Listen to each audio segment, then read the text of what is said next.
주여 주의 이름이 온 땅에 어찌 그리 아름다운지요 어찌 그리 아름다운지요. 여러분, 어떤 인생이 성공한 인생입니까? 어떤 인생이 성공한 인생일까요? 아마 예전에는 이게 답이 하나, 뭐 두 개, 뭐 이렇게 정해져 있었을 텐데, 요즘 우리가 소위 말하는 포스트 모던 시대에서는요, 이 성공이라는 단어 자체도 각각 생각하는 게 다 다릅니다. 그죠? 제가 인터넷을 보다가 인터넷에서 이 성공에 대해서 이렇게 적어 놓은 것을 보고 하나 적어 왔습니다. 사람들은 어떻게 인생의 성공을 무엇이라고 말하는가 하는 것인데요. 이게 나이대마다 다르답니다. 10대에게 성공은 성공한 아버지가 있으면 성공이랍니다. 뭐 이거 아빠가 성공했으면 나도 그냥 성공한 거다 이런 말이죠. 20대에게 성공은 학벌이 좋으면 성공이랍니다. 20대 때 제일 중요한 것도 이렇게 배우는 시기니까 어느 대학, 또 무슨 공부, 이게 제일 중요하답니다. 30대에게 성공은 좋은 직장에 다니면 성공이랍니다. 예. 꼭 이게 진짜 성공이 아닙니다. 여러분 또, 나는 왜 이래, 이러지 마시고요. 예. 40대에게 성공은, 2차까지 쏠 수 있으면 성공이랍니다. 이게 무슨 말인가 제가 한참 생각을 했더니 그게 아마 경제적 여유를 말하는 것 같습니다. 그죠? 남들에게 1차도 쏘고 2차까지 쏠 수 있으면 그게 40대의 성공이랍니다. 50대의 성공은 공부를 잘하는 자녀가 있으면 성공이랍니다. 아마 50대는 이 자녀들이 굉장히 중요한 시기이기 때문에 이 공부를 잘하는 자녀가 있으면 성공이다. 이렇게 말한답니다. 60대의 성공은 아직까지 돈 벌고 있으면 성공이랍니다. 뭘 하는 건 별로 안 중요합니다. 요즘죠. 하도 일찍 조기 명퇴를 당하시기 때문에 그래서 60대인데도 계속 돈을 벌고 있다. 그러면 그게 성공한 거랍니다. 70대의 성공은요. 뭐 돈이고 자식이고 간에 건강하면 70대의 성공이랍니다. 맞는 말 같습니다. 이거죠. 80대의 성공은 자기의 본처가 밥 차려주면 성공이랍니다. 아마 이걸 만든 사람이 한 남자분이었던 것 같아요. 그죠? 본처가 아직 살아서 밥 차려주면 그게 성공이랍니다. 90대의 성공은 연락 오는 사람이 있으면 성공이랍니다. 나이가 이제 진짜 친구분들은 다 아마 많이들 돌아가셨고 이렇게 누군가 계속 연락해주고 이러면 이게 인생의 성공이랍니다. 90대. 100세의 성공 뭔지 아십니까? 100세의 성공은 아침에 눈 뜨면 성공이랍니다. 저도 우스개처럼 이렇게 읽었는데 나중에 한 2번, 3번 읽다 보니까요. 나름대로 세상 사람들이 그 나이대에 가장 관심 있는 것, 가장 중요하게 생각하는 것이 무엇인가 하는 것을 볼 수 있는 그런 글이 아니었나 하는 생각을 해봤습니다. 놀랍게도 100살까지 되어지면 사실 성공 별거 아니라 아침에 눈만 떠도 성공이다. 저는 그 말이 굉장히 마음에 와닿습니다. 오늘 본문에 보시면요.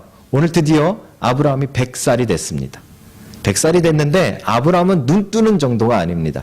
아브라함의 인생에서 가장 행복하고 가장 성공하고 가장 좋은 시기가 바로 이 100세 때입니다. 그래서 이 100살 때 아브라함은 이 이삭을 낳게 되었고요. 오늘 본문의 5절에 보시면 이렇게 나와 있죠. 아브라함이 그의 아들 이삭이 그에게 태어날 때 100세라. 그렇죠? 드디어 100세가 되어졌는데 남들은 눈만 떠도 성공인 그 시간에 이 아브라함은 엄청난 행복한 시간, 최고의 시간, 그의 성공의 시간이 100세 때 찾아온 것이죠. 놀라운 일입니다. 그렇죠? 물론 이삭을 낳기 때문에 아들을 낳아서 최고로 기쁜 순간이기도 합니다. 하나님이 약속하신 아들을 낳았으니까 최고로 기쁜 순간이죠. 근데 사실은 아들은 하나 낳아봤습니다. 좀 와이프가 아니어서 다른 여자분이어서 그렇지 하갈이라는 여인을 통해서 이스마엘이라는 아들을 이미 낳아봤습니다. 그러니까 아마 그냥 아들 낳았다고 무조건 좋았던 건 아닌 것 같습니다. 저는 왜 아브라함이 이때가 제일 행복했을까? 왜 이때가 제일 좋았을까 생각을 해봤는데 아마 남자분들 대부분 그럴 텐데요. 와이프가 제일 행복할 때입니다. 이때가. 그래서 남자 행복은요. 그러니까 아닐 수도 있습니다. 집집마다 남자가 다르니까. 이 와이프가 행복하면 이 남편도 행복한 겁니다. 그래서 남자들이 막 이벤트도 하고 막 그런 거 아닙니까? 무리해서, 그죠? 평소에 할 수 없는 반지 이런 것도 막 케이크 속에 넣어가지고 주고, 먹기도 힘든 케이크를, 그죠? 이거 왜 합니까, 우리? 그래서 상대편이 여자가 감동하고 감격하고 기쁘면 그게 남편에게는 큰 기쁨이 되기 때문에 그런 것이죠. 실제로 오늘 본문도 재밌게요. 아브라함의 최고의 인생의 최고의 시간인데 아브라함의 기쁨보다 누구의 기쁨을 더 쓰고 있는가 하면 사라의 기쁨을 적고 있습니다. 사라가 얼마나 지금 기뻤는가. 이게 지금 21장의 처음 시작에 나오는 부분인 것이죠. 보시면요. 사라가 얼마나 기뻤는가 하면 아까 우리 아이들과 나눴던 부분인데요. 6절에 이렇게 말합니다. 사라가 이르되 하나님이 나를 웃게 하시니 듣는 자가 다 나와 함께 웃으리로다. 이 웃게 하다라는 단어가 차하크라는 단어인데요. 이 단어는 두 가지가 다 쓰입니다. 이 부정적으로도 쓰이고 긍정적으로도 쓰입니다. 예전에 이 장막 뒤에 사라가 이렇게 숨어 있을 때 세 명의 천사들 또 여호와께서 찾아오셔서 이제 내년 이맘때쯤 네 아내가 아이를 낳을 것이라고 아브라함에게 하는 소리를 사라가 들었잖아요. 그죠? 그때 여러분 기억하시죠? 그때 사라가 속으로 웃으며 이르되 이렇게 말했죠. 속으로 비웃었다는 말이에요. 그때도 요 단어입니다. 똑같은 단어입니다. 이 단어는 비웃고 조롱할 때도 이 웃다라는 단어를 쓰고요. 이 똑같은 단어가 오늘 쓰여졌는데 이 단어가 오늘은 완전히 다른 의미로 쓰여졌습니다. 오늘은 감격하고 행복해서 웃다 이런 뜻입니다. 그렇죠? 그러니까 처음에 믿지 않고 불신해서 이렇게 비웃던 그 웃음이 오늘에 와서 실제로 자기의 눈에 이제 아기를 안고 보니까 진짜 웃음이 됐다 이 말이죠. 그렇죠? 그래서 이 웃음은 단순히 이렇게 하하하 웃는 웃음이 아니라 행복에 대한 이야기고요. 기쁨에 대한 이야기입니다. 재밌는 것은 이 사라의 표현이 하나님께서 나를 웃게 하셨다 이렇게 표현했다는 것이죠. 하나님께서 나를 행복하게 하셨다. 하나님께서 나에게 기쁨을 주셨다 이렇게 표현한 것입니다.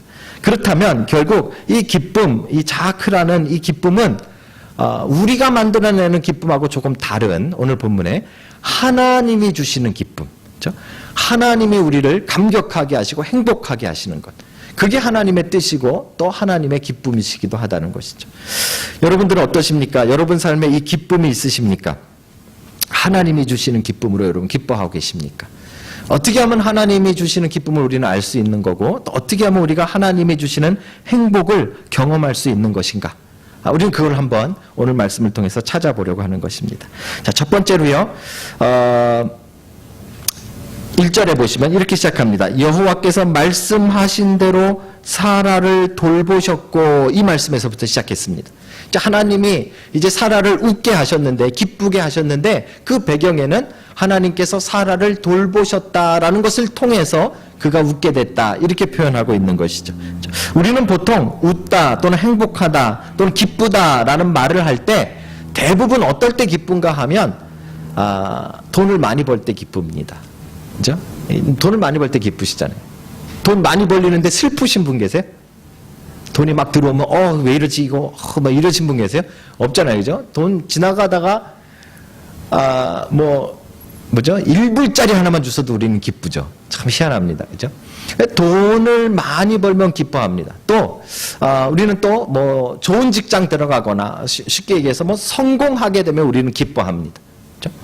그런데 사실 실제로 여러분 이제 마지막에 죽음을 앞두고 있는 그 호스피스에 계신 분들에게 가가지고 제일 후회되는 일 이런 거 물어보잖아요. 돈 얘기하시는 분은 거의 없습니다. 내가 30살 때 그때 그 빌딩을 샀어야 되는데 이런 분은 거의 없다는 말이에요. 죽음을 앞둔 분들은. 죽음을 앞둔 사람들은 진짜 무엇이 기쁜 것이고 무엇이 행복한 것인지를 바로 알 수 있는 그런 눈이 그제서야 뜨게 되는 것입니다.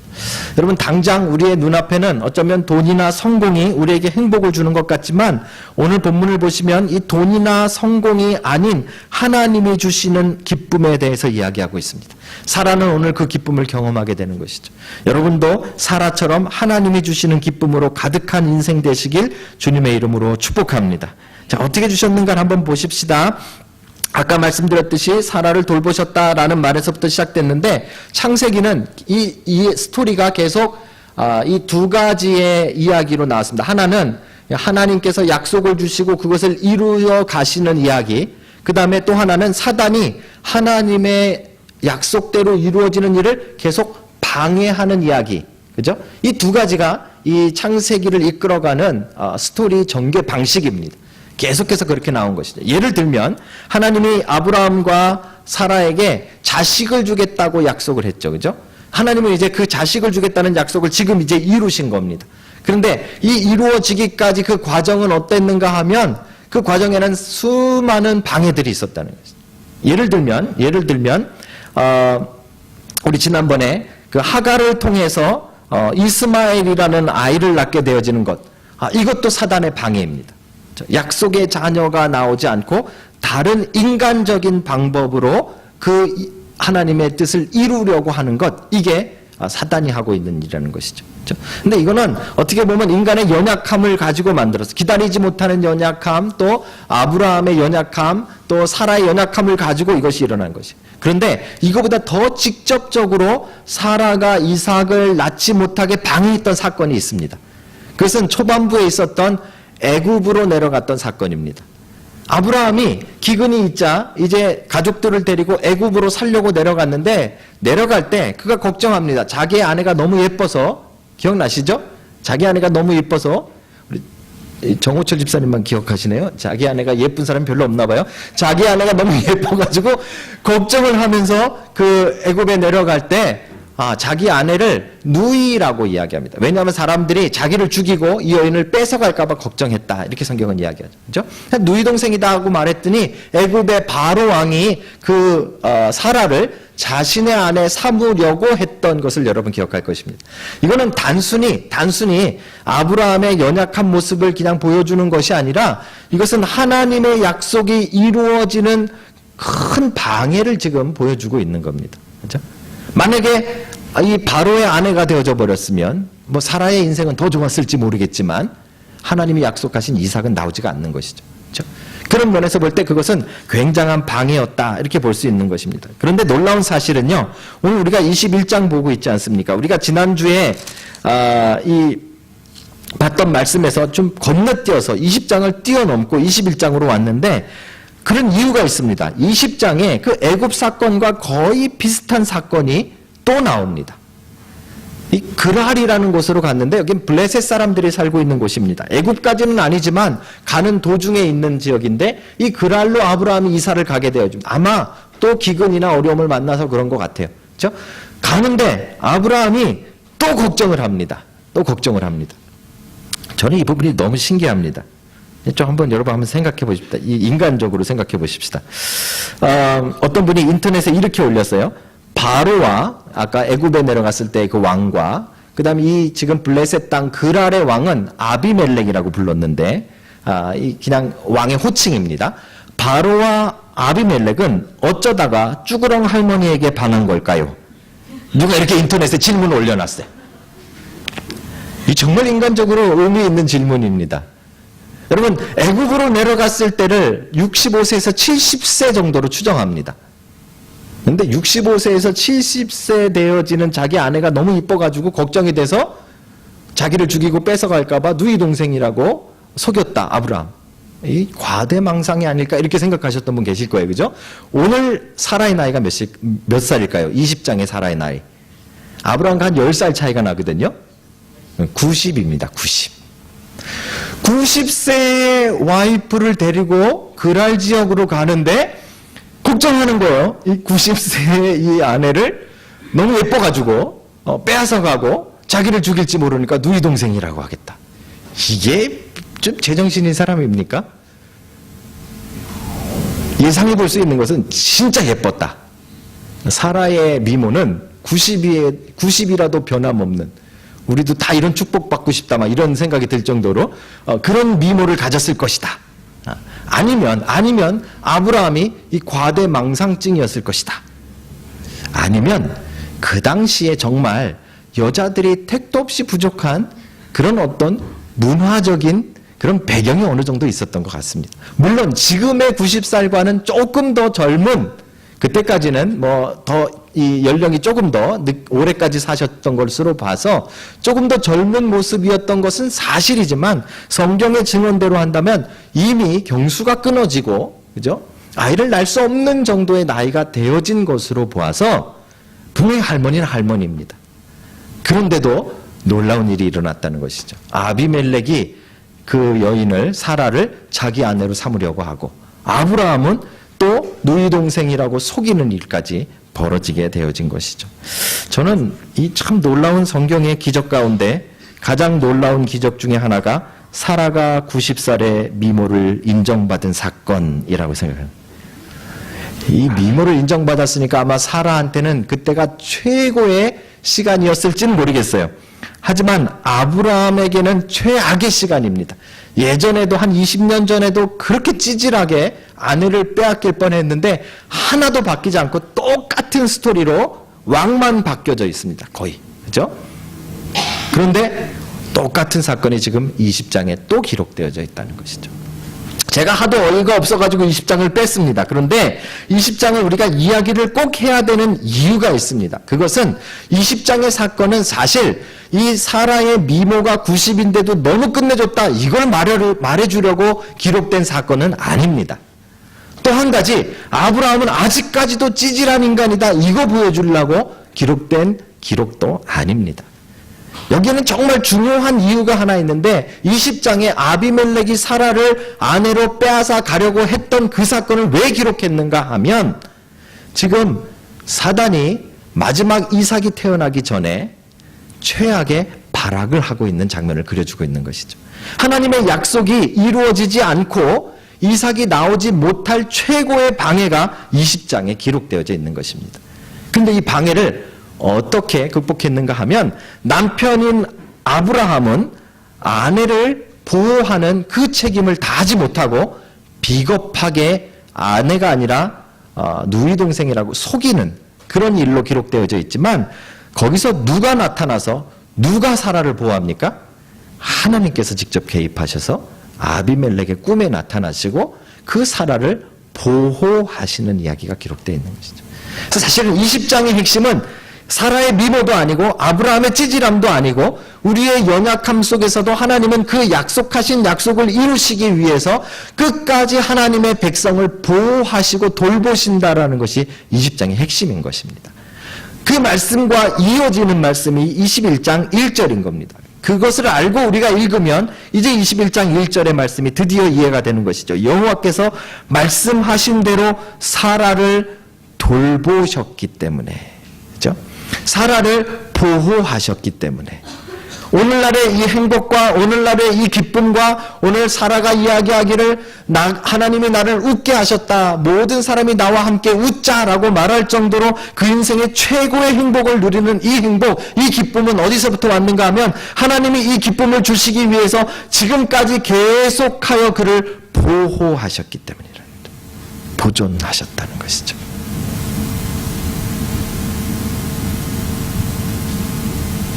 지금도 하나님이 우리에게 기대하시는 것은요, 여러분과 제 인생이 찌질하게 맨날 이 일에 치이고 저 일에 치이고 이거 울고 저거 울고 이런 걸로 하나님이 기대하시는 것이 아닙니다. 하나님은 지금도 우리의 인생을 어떻게 기대하시는가 하면 기쁘고 행복하게 살아가길 기대하십니다. 비록 돈 없어도, 그죠? 비록 어려움이 있어도 그 속에서 여러분들이 기쁨으로 승리해 가는 것을 하나님이 원하신다는 말입니다. 그런데 그 일을 어떻게 이루십니까?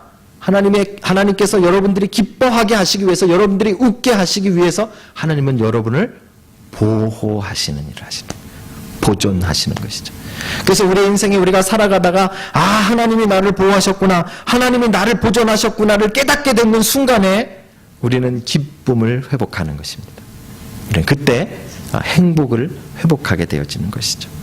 여러분, 제가 언젠가도 자주 말씀드리는 본문 중에 하나가 요한계시록 12장입니다. 요한계시록 12장에 보시면 제목이 여자와 용입니다. 여자가 있고 이 여자는 아기를 낳으려고 하는데 용이 계속 회방하고 반대하는 것이 상징적인 의미죠. 그죠? 이 용은 사단을 말하고요. 여기서 나오는 아기는 성경의 12장에 보시면 5절에 여자가 아들을 낳으니 이는 장차 철장으로 만국을 다스릴 남자라 이렇게 표현해놨는데 이 표현은 메시아에 대한 표현입니다. 그러니까 지금 사단이 계속 방해하는 것은 무엇인가 하면 메시아가 태어나는 것을 방해하는 것이죠. 그렇죠? 여러분 이 이야기는 요한계시록 오늘 사라의 이야기부터 시작해서 요한계시록까지 계속 이어지는 것이에요.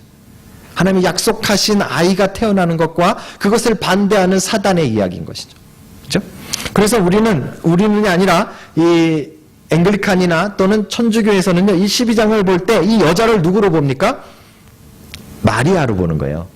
그래서 마리아는 역시 대단하다. 마리아가 이 용과 싸워서 메시아를 낳고 뭐 이렇게 이야기하는 것이죠. 그런데 놀라운 사실은요, 밑으로 쭉 내려가서 보시면 13절에 보시면 요한계시록 12장 13절까지 보시면 용이 자기가 땅으로 쫓긴 것을 보고 남자를 낳은 여자를 박해하는지라 이렇게 말해요.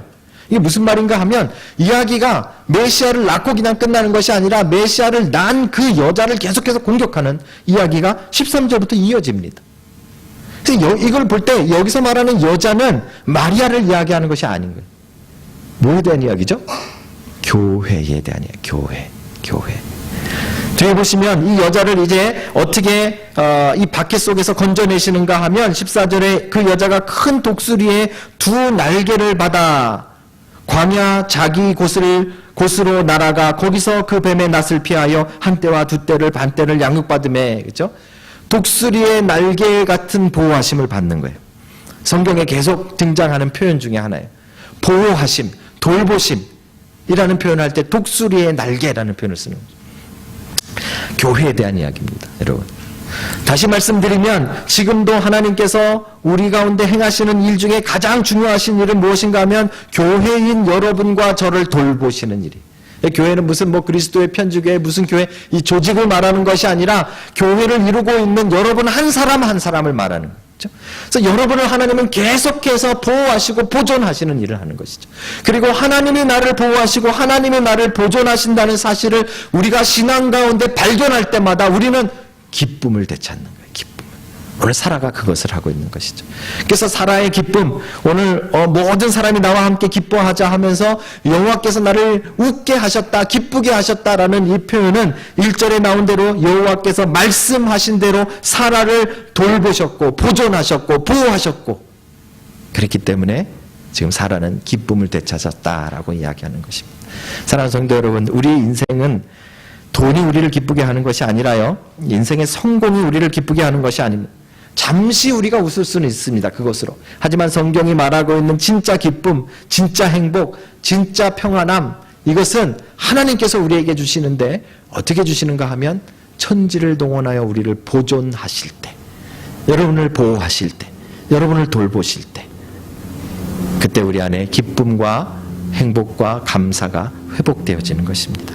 사랑하는 성도 여러분, 하나님의 보호하심 가운데 거하는 귀한 은혜가 있기를 주의 이름으로 축복합니다. 하나님이 보호하신다는 사실을 우리의 매 순간마다 여러분들이 경험하실 수 있기를 다시 한번 주의 이름으로 부탁드립니다. 자, 또 한 가지요.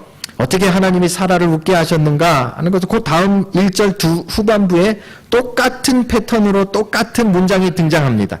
다시 한번 제가 1절을 읽겠습니다. 여호와께서 말씀하신 대로 사라를 돌보셨고, 그 다음 반복됩니다. 여호와께서 말씀하신 대로 사라에게 행하셨으므로. 그렇죠? 아까 분명히 하나님이 사라를 기쁘게 하셨는데, 웃게 하셨는데, 그것은 사라의 인생을 하나님이 보호하심으로, 말씀대로 보호하심으로 그렇게 되었다라고 말씀드렸습니다. 이제 두 번째는요, 하나님께서 사라에게 행하심으로. 이 행하다라는 말은 만들다, 수고하다, 이루다 이런 뜻입니다. 하나님께서 사라의 인생에 뭔가를 만들어내심으로, 이루심으로 사라가 오늘 기뻐하고 웃고 있다라는 말이죠. 그렇죠? 자, 어떻게 하나님이 행하셨다라는 것, 어떻게 행하셨는가, 어떻게 이루셨는가라는 것인데, 그것이 2절에 구체적으로 이렇게 표현되어져 있습니다. 사라가 임신하고 하나님이 말씀하신 시기가 되어 노년의 아브라함에게 아들을 낳으니, 좀 복잡한 것 같지만 두 가지의 중요한 걸 우리가 찾아낼 수 있는데요. 하나는 하나님이 말씀하신 시기, 하나님이 우리에게 행하시고 우리에게 기쁨을 주시기 위해 우리의 삶에 역사하시는데, 하나님이 우리에게 역사하실 때 첫 번째로 우리가 생각할 것은 하나님의 시간, 우리의 시간과 좀 다르다는 것입니다. 그렇죠? 우리는 이렇게 해주길 바라고 이때 되길 바라고 좀 빨리 되길 바라지만 하나님의 시간은 우리와 좀 다를 수 있다는 것을 우리는 기억해야 된다는 것이죠. 또 하나는요, 거기 노년의 아브라함이라고 표현해놨는데, 이것은 더 이상 아브라함의 힘으로 아이를 낳을 수 없는 상태를 말하는 것이죠. 그렇죠? 그래서 하나님 우리에게 역사하실 때는 하나님의 방법으로 역사하신다는 거죠. 우리는 신앙생활하면서 이 두 가지를 자꾸 우리의 것으로 바꾸려고 하니까 신앙생활이 힘들어지는 거예요. 그리고 안 되는 거예요. 하나님은 우리에게 행하실 때, 우리에게 역사하실 때 하나님의 시간에 하나님의 방법으로 행하신다는 거예요. 그걸 우리 인정해야 되는 것이죠. 하나님의 시간에 하나님의 방법대로. 아브라함도 사실요, 이거 깨닫는데 한참 걸렸습니다. 아브라함이 하란을 떠나올 때 나이가 75세였습니다. 오늘 이것을 깨닫게 될 때가 100세입니다. 그러니까 25년 동안 아브라함은 이 훈련한 거예요.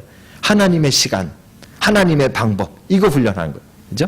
하나님의 시간을 못 기다려서 아브라함도 중간에 여러 번 여러 시도를 했습니다. 첫 번째 뭐 했죠? 엘리에셀 데려다가 하나님이 하도 자식을 안 주니까, 하나님 우리 집에서 잘 키운 종인데 얘로 합시다, 그냥 자기가 그냥 하나님 앞에 얘로 합시다 라고 제안한 거잖아요. 근데 하나님이 그거 아직 내 시간이 아니다, 아직 더 기다려라. 조금 더 기다리다가 안 되니까 그 다음에 어떻게 합니까? 하갈을 통해서 이스마엘을 낳고 나중에 아들을 낳게 하시리라 했더니, 이제 내가 다 늙었으니 이스마엘이나 하나님 앞에서 잘 살기를 바랍니다, 이렇게 말하죠. 아브라함도 못 기다리는 거예요. 여러분과 저처럼 아브라함도 못 기다리는 거예요. 계속해서 내 방법을 쓰고 계속해서 다른 길을 열어보고 계속해서 두들기고 재촉하고, 무슨 짜장면집도 아니고 계속 우리는 빨리빨리만 계속 요구하는 거죠. 그렇죠? 근데 놀랍게도 아브라함에게는 25년이라는 하나님의 시간이 필요했던 것입니다. 왜 그랬을까요? 저는 한 가지 이유라고 생각합니다. 만약에 중간에 25년이 아니라 조금 더 일찍 아이를 주셨다면 하나님이 주신 것으로 온전하게 인정하지 못했을 가능성이 높다는 거예요. 우리의 연약함이 그렇습니다. 그렇죠? 아마 내가 해낸 걸로 착각하기 때문에 하나님이 행하셨다라는 것을 분명하게 인정하고 믿음으로 그것이 자라나기 위해서는 분명하게 하나님의 시간에만 이루어져야 하는 것입니다. 사랑하는 성도 여러분, 혹시 여러분의 인생에 기도하고 오랫동안 기다리고 있는데 아직도 이루어지지 않고 있는 일이 있습니까? 하나님의 시간을 기다리셔야 돼요. 하나님의 시간. 이제 기도하실 때 무조건 빨리 주세요가 아니라 하나님의 시간을 알게 해주세요, 이렇게 기도하셔야 돼요. 그렇죠? 하나님께서는 우리 인생에 분명히 만드시고 역사하셔서 우리 인생을 결국은 기쁨으로, 행복으로, 감사로, 감격으로 만들어 가실 텐데, 그 과정에는 하나님의 시간으로 역사하시는 하나님의 행하심이 있다는 것 여러분 꼭 기억하시길 주의 이름으로 축복합니다. 하나님의 시간만 있습니까? 하나님의 방법도 있다고 제가 말씀드렸죠. 그죠? 노년, 더 이상 아이를 낳을 수 없는 상태, 와이프는 이제 더 이상 이 경수가 끊어져서 이 사이클이 끊어져서 더 이상 아이를 낳을 수 없는, 신체적인 조건으로 낳을 수가 없는 상태입니다. 아브라함도 100세면 아까 말씀드렸지 않습니까? 눈만 떠도 성공입니다. 근데 지금 아이를 낳았다는 거 아닙니까? 이거 얼마나 놀라운 일입니까? 그죠?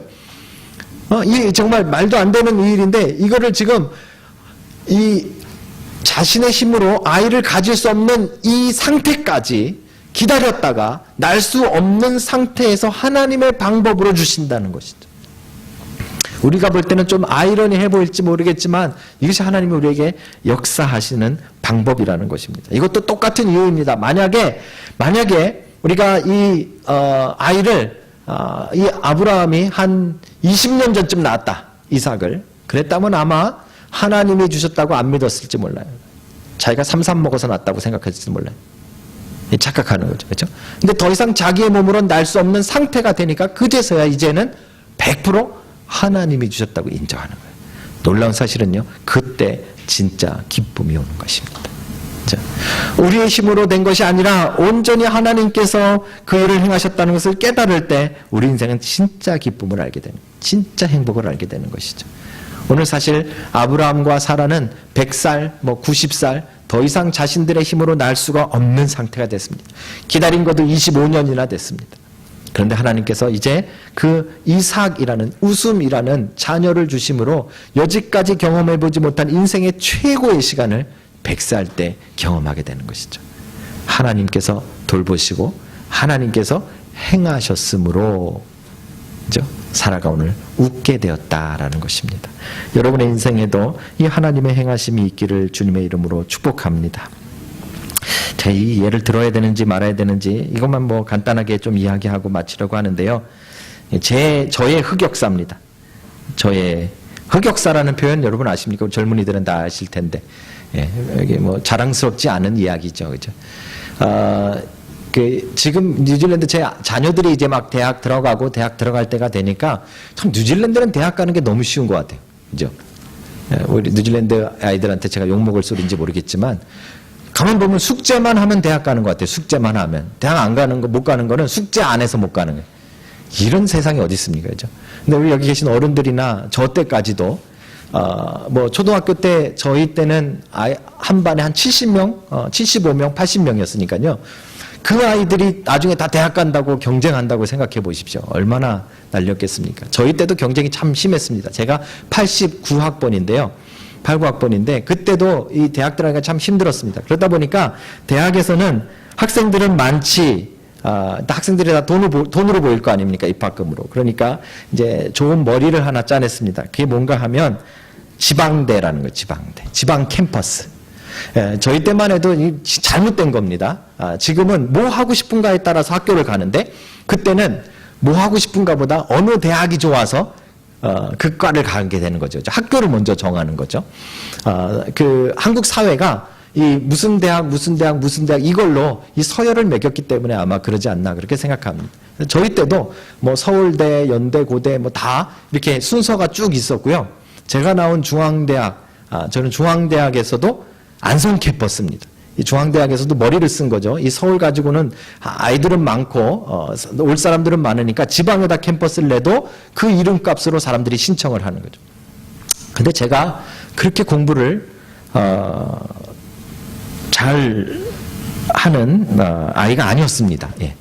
그러다 보니까 이 대학을 가야 되는데 이 서울대는 못 가고 서울에 있는 대학을 말합니다. 서울대는 못 가고 이 지방에 있는 대학을 가야겠다 해서 이 분교라 하죠. 이 안성 캠퍼스 중대 그래도 이게 뭐 천안이나 그 더 밑으로 내려가는 것보단 그 당시에 좀 괜찮은 데였습니다. 그래서 거기를 신청하게 됩니다. 그 신청을 하는데요. 저희 때는 학력고사를 보고 그 점수를 가지고 이렇게 넣었는데 과를 쭉 보니까요. 제 성적 가지고 들어갈 만한 그 전해에 커트라인을 보니까 들어갈 만한 과가 거의 없는 거예요. 맨 마지막 과가 하나 있었는데 그게 축산과입니다. 제가 나온 축산과. 중앙대학교 안성 캠퍼스 축산과. 그 안성으로 캠퍼스를 만들면서 축산과를 그냥 다 글로 내려보냈어요. 그래서 서울에는 없고 축산과를 가고 싶은 애는 안성으로 가야 됩니다. 근데 전 축산과를 가고 싶었던 건 아니고 그냥 안성으로 간 겁니다. 그래서 신청을 했죠. 신청을 했는데 저희 아버님 목사님이고 또 이 사모님이잖아요. 이 사람들이 이 오해하는 게 하나 있습니다. 제가 대학에 떨어지면 왜 떨어진 겁니까? 지가 공부 안 해서 떨어진 거죠. 근데 보통 사람들은, 교인들은 어떻게 생각하는가 하면 목사 아들이 대학에 떨어지면 목사가 기도 안 해서 떨어졌다고 생각해요. 그때도 마찬가지입니다. 아마 저희 아버지가 굉장히 부담스러우실 거라고 생각해요. 근데 한마디도 안 하셨어요. 거기는 붙을 줄 아셨겠죠. 그랬는데 중앙대학교 축산과에 떡하니 떨어져 버렸습니다. 그게 마지막이었는데 제일 낮은 과였는데 거기에 떨어진 거죠. 저는 적응력이 좀 빠릅니다. 떨어진 그날 저는 다음 후기를 어디를 갈까 열심히 연구를 해서 어떤 대학에 이 도시공학과를 거기도 떨어질지 모르지만 후기 신청을 했습니다. 제 친구랑 같이 그 신청서를 대학 접수하러 갔는데요. 하필이면 데모하는 날이었어요. 그래가지고 막 이 돌 날라오고 화염병 날라오는 틈에 원서 들고 이렇게 들어가가지고 접수를 했습니다. 그러니 그 학교에 다니고 싶은 마음이 있겠습니까? 야, 여긴 들어오면 죽을지도 모르겠다는 생각을 가지고 그 학교를 일단 접수를 했죠. 그리고 이제 후기 시험 후기가 좀 기간이 남았으니까 이 도서관에 가서 이제 제가 공부를 하고 있는 그런 상황이었습니다. 집안에서는 이제 얘는 떨어졌으니까 좀 잘 위로해주자 하는 시간이었고요. 참 그 시간이 좀 힘들더라고요. 어디 이렇게 친척들한테도 좀 그렇고 또 아까 말씀드렸듯이 성도들은 저희 아버지가 기도를 안 해서 떨어진 걸로 생각을 하시니까 저 아버지께도 죄송하고 좀 그런 좀 당황스럽고 방황하는 그런 시간을 막 이렇게 보내고 있었습니다. 그런데 하루는 제가 도서관을 가면서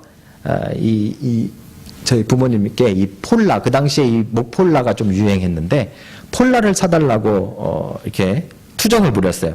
그 사주시면 되는데 돈이 없으니까 조금만 기다려라 무슨 하나님의 시간도 아니고 맨날 기다려라 그래가지고 제가 밥을 먹다가 아마 숟가락을 탁 넣고 도서관에 딱 가버린, 쿨하게 도서관으로 가버린 아마 그런 날이었던 것 같습니다. 집에 돌아왔더니요, 집에 저녁을 먹으러 잠깐 왔는데 집에 아무도 없고요, 이렇게 제 이 폴라 티셔츠를 하나 이렇게 사 놓으시고 그 옆에다가 메모를 이렇게 적어 놓으셨어요. 학교에서 연락이 왔는데 지금 빨리 신청을 하면 등록을 받아준댄다. 이렇게 온 거예요. 처음엔 제가 그게 무슨 말인지 몰랐죠.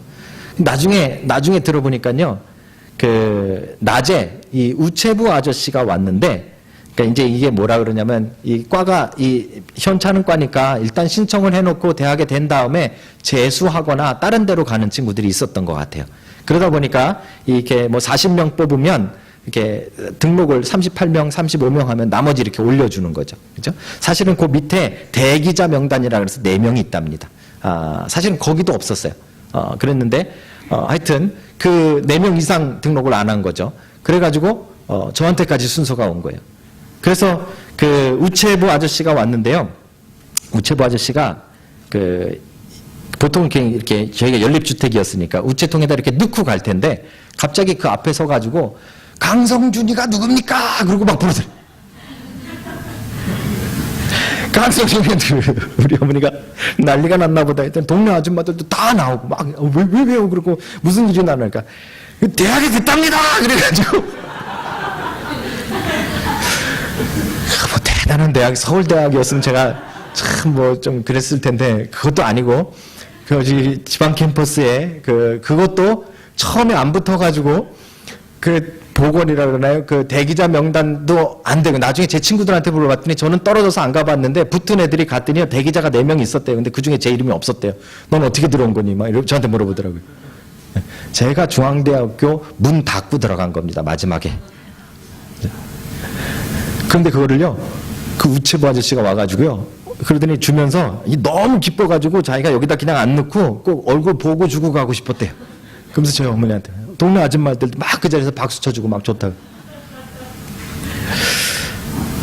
딸 얘기를 하려고 그러는 게 아니고요. 여러분, 우리의 힘으로 우리의 능력으로 되어지지 않는 어떤 일들을 하나님께서 이루실 때, 그죠? 하나님의 시간에, 우리가 생각하는 시간은 조금 더 빠르고 조금 더 일찍 됐으면 사실 뭐 그런 일도 없었을 텐데 이렇게 생각하지만 하나님이 정해놓으신 시간에 하나님의 방법대로 우리가 한 것이 아니라 하나님께서 이루실 때 그때 진짜 기쁨이 생기는 거예요. 그래서 제가 대학 들어가서 열심히 공부를 했습니다. 2학년 때부터 1학년은 놀고요. 그렇죠? 왜요? 감사해서. 사실은 하나님이 주신 은혜잖아요. 내가 할 수 있는 것 이상의 것을 주니까 감사한 것이죠. 그때 여러분 우리 안에 기쁨이 회복되어지고 감사와 감격이 회복되는 것입니다. 오늘 아브라함과 사라가 100살이 됐어요. 자신의 힘으로는 이제 아이를 낳을 수가 없는 상태가 된 거예요. 그렇죠? 자신의 방법으로는 되어지지 않아요. 그 전에 자신의 방법으로 몇 번 시도했었죠. 그때는 안 주셨어요. 이제 하나님의 시간에 하나님의 방법대로 하나님께서 여러 번의 위기를 보호하시고 지키시면서 오늘 이삭을 주신 거예요. 그 이삭을 끌어안고 있는 이 사라의 기쁨은 그냥 아이 하나 나가지고 안고 있는 그 기쁨하고는 차원이 다른 기쁨을 지금 누리는 것이죠.